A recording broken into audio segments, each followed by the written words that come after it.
11절 시작. 삼가 이 작은 자 중에 하나도 업신여기지 말라. 너희에게 말하노니 그들의 천사들이 하늘에 계신 내 아버지의 얼굴을 배우느니라. 자, 그래놓고 11절이 없어 이렇게 돼 있죠. 자, 그런데 지금 제가 번역하고 있는 안디옥 사본은 이렇게 나옵니다. 예, 있어요. 자, 11절 약간 붉은색으로 되어 있는 거 한번 읽어봅시다. 시작. 인자는 잃어버린 자를 구원하려 왔기 때문이니라.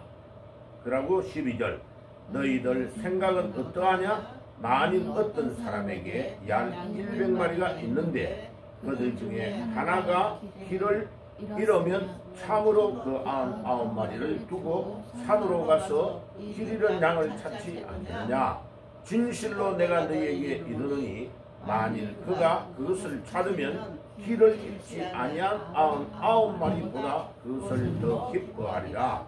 이와 같이 이 소다들 중에 하나라도 멸망하는 것은 하늘에 계신 너희 아버지의 뜻이 아니니라. 자, 오늘 말씀의 우리 제목은 뭐요? 아버지의 심정. 다른 말로 말하면 우리 아버지의 마음. 하나님 아버지의 마음은 어떤 마음이냐 하면 우리 사람이 볼 때는 저 사람 진짜 별 볼 일 없는 사람이다. 너무나 골치 아파. 그런데 하나님은요, 그 사람마저도 사랑하시는 겁니다. 네? 이것을 못 깨달으면 중요한 일을 할 수 없어요. 예. 반드시 하나님은 이 하나님 아버지의 심정, 아버지의 마음을 가진 그 사람을 하나님이 사용하시는 겁니다. 이게요, 봐요. 그 사람이 부모든지 또 아니면 학교의 선생님이든지 또 아니면 그 사람이 정치가든지 상관없어요. 이 한 명 한 명을 너무나 귀중하고 소중하게 여기는 것이 우리 하나님 아버지의 마음이에요. 그래서 이 마음, 우리 하나님 아버지의 심정, 아버지의 마음을 가지고 있는가 없는가를 항상 우리 하나님께서 그걸 생각합니다. 그래서 오늘 이 본문에요 11절에 너희가 이 소자들 중에 하나라도 업신여기지 않으면, 어제 소자에 대한 이야기를 했잖아요. 그죠? 예, 이 소자가 꼭 키가 작고 어린 아이만 해당하는 게 아니고 마음이 아주 연약하고 어른이라도 그냥 애기 같은 사람 있잖아요. 예, 이게 돌보지 않으면 금방이라도 저 사람은 좀 문제가 올 것 같다고 느껴지는 사람을 합해서 소자다. 그래서 엊그제 말씀 나눌 때에 미크로스라는 단어에 대해서 우리 생각했죠. 소자는 생명의 길을 걸으려고 걸음마를 시작한 연약한 심령입니다. 예. 그러니까 예수님이 누군지, 하나님이 어떤 분인지 전혀 안 돼 있는, 믿음이 안 돼 있는 사람이 있단 말이에요. 그 사람을 소자다. 그래서 신앙이 아주 연약하고 어린 사람, 교회에서 말하면, 우리로 말하면 새신자, 그런 사람을 소자다 이렇게 말하는 거죠. 그래, 그 한 명을 업신여기지 말아라고 말하는 거예요. 그래, 우리 앞부분에 보면, 18장 앞부분에 보면 천사들이 그 소자를 계속 보호하고 있다. 하나님이 그 사람에게 붙여가지고 천사를 동원해서 그 사람을 보호하고 있다. 인자가 이 땅에 온 것은 그런 소자를, 연약한 자를 구원하려고 이 땅에 오셨다. 그걸 말씀하는 겁니다. 그리고 오늘 이 본문의 10절에 너희 소자들 중에 하나라도 업신여기지 않도록 조심하라. 내가 너희에게 이르노니 하늘에 있는 그들의 천사들이 하늘에 계신 내 아버지의 얼굴을 지속적으로 항상 바라본다. 그 말이 무슨 말이에요? 하나님이 이렇게 한다는 거예요.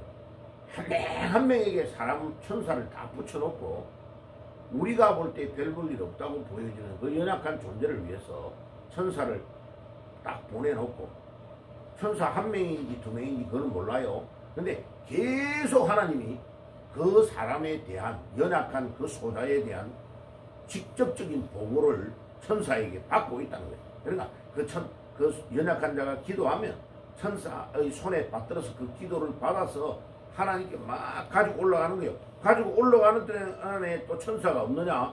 그 사람을 그 천사가 대신하여 또 다른 천사가 이 소자를 받들고 있다는 거죠. 그러니까 이제 11절에 이 우리가 가지고 있는 대한성수공회의 번역은 없음이라고 되어 있는데 있는 거예요. 그래서 안디옥 사본에 보면 인자는 잃어버린 자를 구원하려 왔기 때문이니라. 와, 이 말이 굉장히 중요한 말을 빼버리죠, 그죠? 예, 우리가 볼 때에 연약하고 별 볼 일 없다고 보여지는 그 사람 한 명을 구원하기 위해서 하나님께서는 그의 독생자 아들을 이 땅에 보내가지고 인자는 잃어버린 그 사람을 구원하려 이 땅에 왔다. 와, 엄청나게 중요한 거죠. 이런 그 중요한 구조를 뺀 것이 이해가 안 가요. 예. 그 다음에 12절. 너희들 생각은 어떠하냐? 만일 어떤 사람에게 양 100마리가 있는데 그 중에 하나가 길을 잃으면 참으로 그 99마리를 두고 산으로 가서 그 잃은 양을 찾지 않겠느냐. 자, 목동의 심정은 어떠냐 봐요. 100마리를 데리고 막 나갔단 말이야. 나가서 막 풀을 뜯어먹도록 나눴는데 나중에 이제 밤이 어두움이 와가지고 집으로 돌아가야 되는데 아니 세어보니까 99마리인데 한 마리가 없어. 그러면요 이 한 마리가 지금 어디로 가서 뭐 바위 틈에서 하고 울고 있는 그 소리가 들리는 거예요. 이 사람에게, 이 목자에게. 왜요? 어릴 때에 태어나가지고 엄마 양에게 태어나가지고 길러가지고 정성을 다해가 이때까지 왔던 그거를 목동은 기억하고 있는 거죠. 목자는. 이 목자가 누구냐? 예수님이. 그러니까 99마리를 딱 안전한 데 두고 그 한 마리를 찾으려고 딱 보니까 그 전박이 그놈이 한 놈이 없어. 그러니까 이제 막 목자는 뭐요? 전박이 어디 갔냐? 하고 이 목자의 목소리를 듣고 이 양이 하고 소리를 내준다는 거죠. 그래가지고 나중에 성경에 봐요. 그 한 마리를 찾으면 그 한 마리를 너무 기뻐가지고 막 저 목에다가 무등을 태워가지고 양을 업고 막 빨리 와서 99마리 있는데 와가지고 데리고 집으로 돌아가지 않겠느냐. 그 말을 주님이 하고 계시는 거죠. 진실로 내가 너희에게 이르노니 만일 그가 그것을 찾으면 길을 잃지 아니한 99마리보다 그것을 더 기뻐하지 아니하겠냐. 그러니까 99마리는 별로 중요하지 않아. 한 마리가 중요해. 이렇게 차별로 사랑한다는 말이 아니에요. 그 말의 의미가 잃어버린 한 마리를 찾았을 때에 기뻐하시는 우리 하나님 아버지의 마음을 그렇게 표현하고 있는 거죠. 이와 같이 이 소자들 중 하나라도 멸망하는 것은 하늘에 계신 너희 아버지의 뜻이 아니니라. 그러니까 사람들이 아프고 이러면요, 목사님 우리 아버지 우리 어머니 위해서 좀 와서 임종 예배 좀 드려달라고 해요. 예, 그러니까 그때가 그 사람에게는 제일 중요한 상황이에요. 제일 중요한 상황. 왜요? 죽을 때에 예수 그리스도를 구주로 영접했나 안 했냐가 전부 다이기 때문에, 가장 중요하기 때문에. 그래서 제가 그런 연락이 오면 반드시 바로 갑니다. 예, 그런데 임종을 앞두고 말씀을 전할 때요, 이제 사람이 죽을 때는 절대 거짓말을 못해요. 죽을 때. 그래 딱 가가지고 손을 딱 잡으면요, 이제 임종을 앞두고 있는 사람의 손은 차요. 몸이 체온이 뚝 떨어져요. 예, 그러면 이제 이 사람은 이제 죽을 때가 다 됐구나 아는 거죠. 근데 그때는요, 눈을 딱 보고 다른 거 말할 필요 없어요. 예수님이 당신의 죄를 위해서 십자가에 피 흘려 돌아가신 것을 믿습니까? 아멘. 제 문제 해결이에요. 단 1, 2분 안에 이제 결정이 되는 거죠. 예수님이 당신의 죄를 위해 십자가에서 피 흘려 돌아가신 후에 3일 만에 살아나셔서 당신을 괴롭히는 모든 사탄을 다 이기고 부활하셔서 만왕의 왕으로, 당신의 왕으로 당신을 이끄시고 마지막에는 당신을 데리고 올 줄 믿습니까? 아멘. 예수님이 우리의 왕이신 것을 믿습니까? 아멘. 하면 로마서 10장 9절에서 10절, 만일 예수님이 우리의 죄를 위해 돌아가신 것과 그가 3일 만에 부활하신 것을 믿으면 구원을 얻었다고 말합니다. 십자가와 부활을 믿으면 구원의 요건은 다른 거 없어요. 예수님의 십자가와 부활을 믿는 순간에 그 사람이 돈이 얼마나 많느냐, 그 사람의 집안이 어떠느냐 아무 상관없어. 이때까지 자기가 어떻게 살았든지 상관없어. 예수님의 죽음과 십자가와 부활을 믿는 순간에 아멘. 그럼 봐요. 임종호래가 죽는 사람이요, 그 신앙의 고백이 딱 되면요 얼굴이 완전히 달라져요. 예? 완전히 달라집니다. 이 복음을 전하는 것이 제일 중요해요. 제일. 그래요. 그래서 지금 내가요 김정희 씨를 위해 계속 기도합니다. 그 사람에게는요 이제 지금 70에서 살다가 얼마 남은 삶이 남았는지 몰라. 그런데 지금 복음을 정확하게 전해야 돼요. 그래, 딱 찾아가서 당신의 죄를 위해 예수님 십자가에 돌아가신 건 믿습니까? 그거는 논리적인 설명이 필요 없어요. 그래, 믿으면 무조건 아멘이 아멘. 자기 마음의 문을 열고 받아주면 아멘. 아니면 지옥이죠. 자, 그러면 오늘 이 본문에서 우리 하나님의 아버지의 뜻을 가장 잘 표현한 게요, 성경에서, 구약에서 창세기 22장이에요. 한번 가봐요. 창세기 22장. 창세기 22장. 자, 요것과 연결되는 것 중에 제일 중요한 성경이 창세기 22장이에요. 자, 창세기 22장이 뭐예요? 22장 1절. 그 일 후에 하나님이 아브라함을 시험하시고 그를 부르시되 아브라함아 하시니 그가 이르되 내가 여기에 있나이다. 여호와께서 이르시되 내 아들 내 사랑하는 독자 이삭을 데리고 모리아 땅으로 가서 내가 네게 알려준 한 산 거기서 그를 번제로 드리라. 아브라함이 아침에 일찍 일어나 나귀의 안장을 지우고 두 종과 그의 아들 이삭을 데리고 번제에 쓸 나무를 쪼개어 가지고 떠나 하나님이 자기에게 일러준 곳으로 가더니 제3일에 아브라함이 눈을 들어 그곳을 멀리 바라본즉 5절 이에 아브라함이 종들에게 이르되 너희는 나귀와 함께 여기에 기다리라. 내가 아이와 함께 저기 가서 예배하고 우리가 너희에게로 돌아오리라 하고. 봐요. 아브라함이 지금 자기가 살고 있는 곳에서 모리아 산까지의 거리가 3일 길이야. 3일 길. 그런데 이제 백세의 아들을 낳아가지고 아들이 한 17살 정도, 요 정도 다 키운 거야. 이제 고등학교 2학년, 3학년. 요때 다 된 거야. 다 키웠어. 근데 하나님도 취미가 희한하지. 이때까지 가난한 사람에게는 비둘기를 가지고 오든지, 그 다음에 조금 더 괜찮은 사람은 양 가지고 하나님께 번제를 매년마다 드리게 했단 말이에요.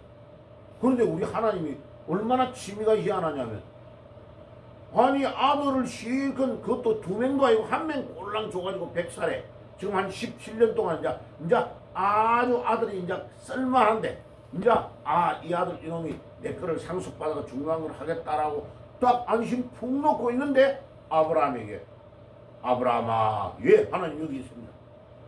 네 독자 이삭을 번제로 드리라. 아니 이게 말이 되는 소리요.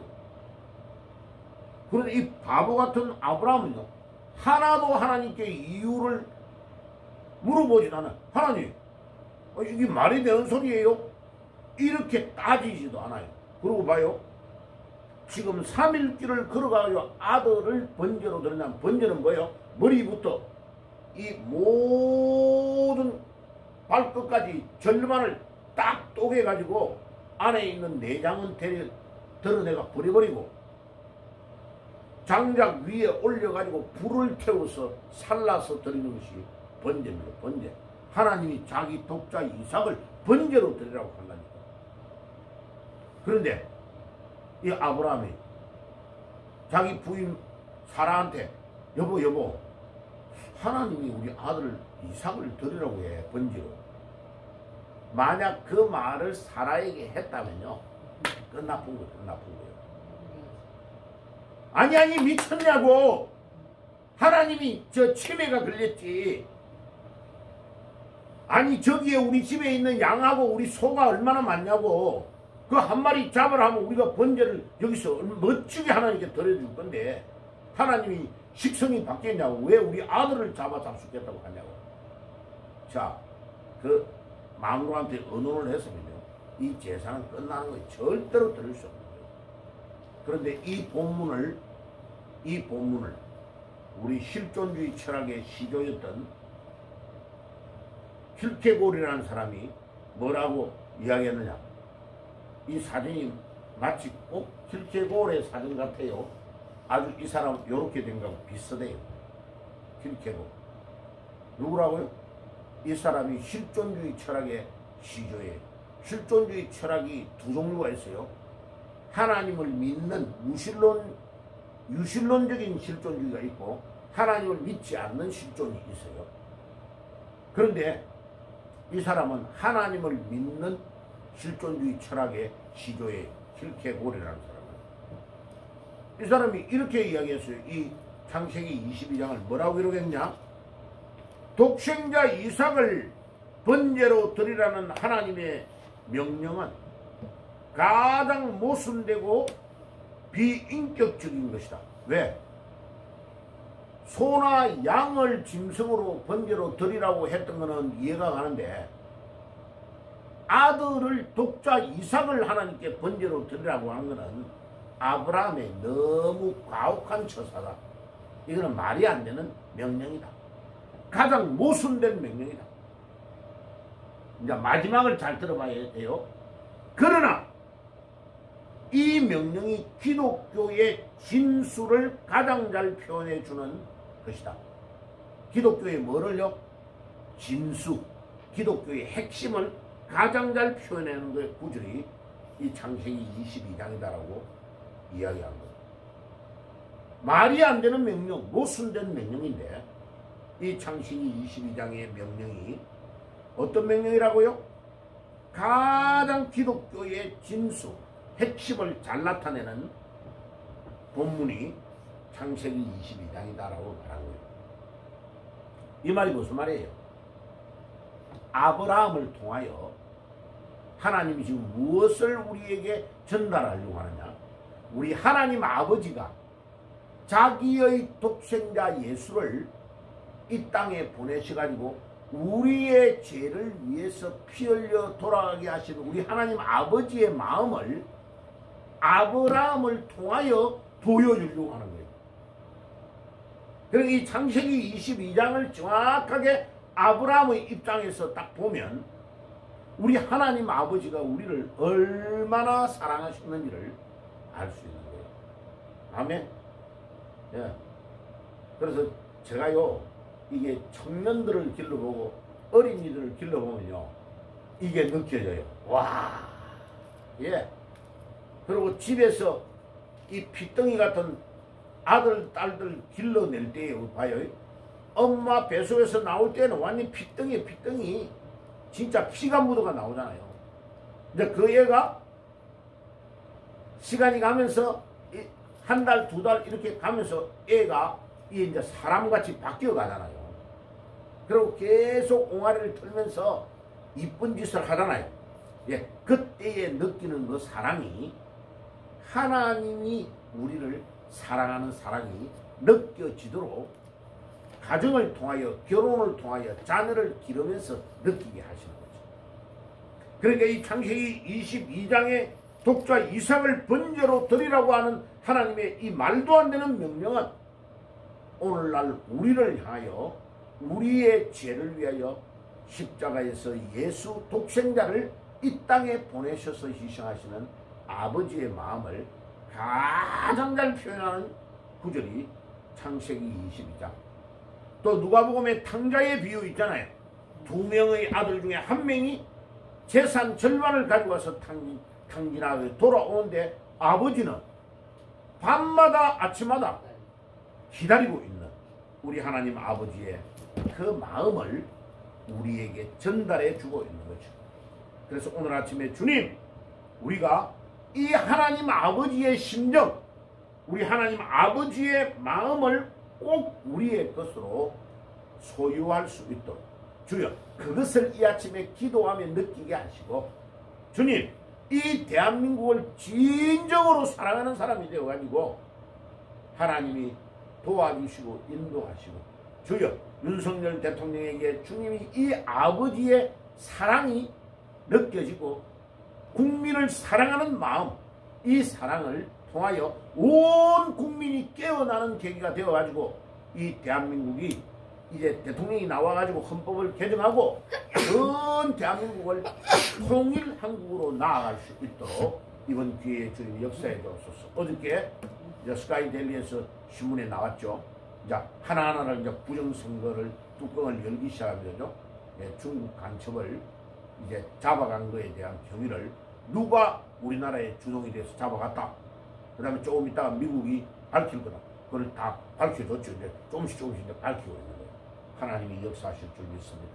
반드시 부정선거가 드러나고 이 대한민국이 통일 한국으로 나아갈 수 있는 기회가 될 수 있도록 우리 하나님 아버지가 우리 대한민국을 얼마나 사랑하시는지 이 사랑을 오늘도 기도하며 깨달은 아침이 되기를 주의 이름으로 축복합니다. 기도하겠습니다. 하나님 아버지 감사합니다.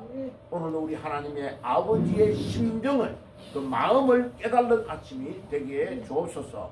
예수님의 이름으로 기도드립니다. 아멘.